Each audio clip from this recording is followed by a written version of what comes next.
One of the joys of hiking is adapting to the changing weather. We hike in the cold of winter and in the hot of summer. This is the heart of summer. We're experiencing a heat wave, and the news media is full of stories about the scorching heat. It's 104 degrees today. I'm laying low and thought it might be a great opportunity to look again at clothing that you might wear to stay cool in the heat. Now, yesterday, we took a look at hats and shirts and found there's a striking difference between the coolest fabrics and the hottest fabrics. In the laboratory, here on my back porch, there was a 40 to 45 degree spread between the coolest and the hottest shirts and hats. In the field, where we went 1 mile wearing dark colors and 1 mile wearing light colors, there was an 18-degree difference in hat temperature from the hottest to the coldest, and a 16-degree difference in temperatures between the hottest and the coolest fabrics for shirts. More importantly, underneath, the skin underneath the hats and the skin underneath the shirts was between 3.5 and 7 degrees cooler with the lighter colors. So it certainly vindicates my impression that the colors of the clothes you wear make a difference. So today, instead of focusing on the upper body, which we covered yesterday, we're going to focus on the lower body. Now, Rod Stewart had a hit song called Hot Legs. But I don't think he was really talking about hiking and staying cool in the summer. To me, fashion has no place when you're hiking, walking, or working outdoors. It's all about function. And I am looking for the most functional clothes for my purpose. I understand that younger people are interested in fashion, and dark colors are very much in fashion now. To me, fashion does not belong on the trail. When I go out hiking, I go looking for peace. Now, maybe young people are looking for a different kind of peace, and that's not my concern. But my goal, and what I'm exploring today, is the best clothing to wear on your lower body to stay cool in the summer heat. Let's take a look at the laboratory. It's 104 ambient temperature here, and these have been baking in the heat for an hour. Let's take a look. 154. Gray. 162. 152. 151. 151. 152, 161, and 168 for the black shoe. Gore-Tex that doesn't breathe, the black that breathes, came in at 161. The color of a shoe does make a difference. Now, let's take a look at the trail gaiters. On the trail yesterday, there was a 10-degree difference between the darkest trail gaiter and the lightest. Let's see what we get in the sun. 129, 141,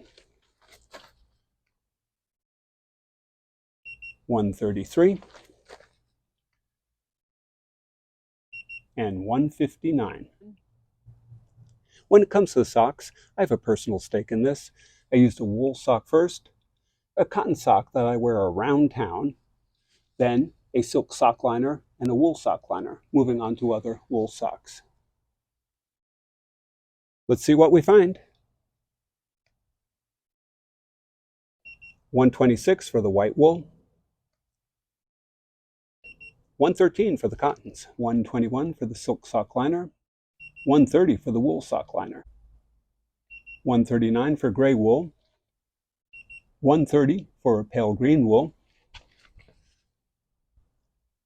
146 for a red wool. And these are my winter hiking socks. Hopefully they're hot because I want them to keep me warm in winter. Holy cow. 183 for the black socks. What a difference. We have a combination of hiking pants and hiking shorts, various colors. Let's see what kind of temperatures we get. 141 for the tans. 134 for the gray. 130 for the medium green. 128 for the red. 137 for the blue, 147 for the black. When it comes to keeping your legs cool on a hot summer hike, there's a divergence in opinion. Some people like long pants, some people like shorts, a skirt, or perhaps a kilt. And it depends upon your environment. Are there a lot of stickers and nettles? You might want long pants. Are there a lot of bugs? You might want long pants. Some people are very concerned about the sun. And I think that my generation in particularly was taught to use sunscreen and stay out of the sun. 75% of Americans are deficient in vitamin D, and I was surprised to be one of them with all of my outdoor activities. But I took the medical advice and I use sunscreen all the time. An SPF sunscreen of 15 can cut your vitamin D absorption in the skin by 99%. Since I found out I was deficient in vitamin D, I've increased my sun exposure, and I particularly like to get exposure on my arms and my legs, and therefore I prefer shorts on my hot weather hike, and that works out just fine for me. Everybody's different.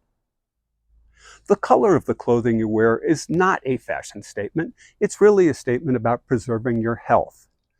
What you wear can make a real difference in the heat, and the heat can really affect you. Last year in the United States, 67,000 people went and got medical care because of heat-related emergencies. 9,000 people are hospitalized, and 702 people died. Staying cool in the hot summer heat is not about fashion, it's about health. Now, I have no special education to talk about this other than experience, and I expect you viewers know more about this than me.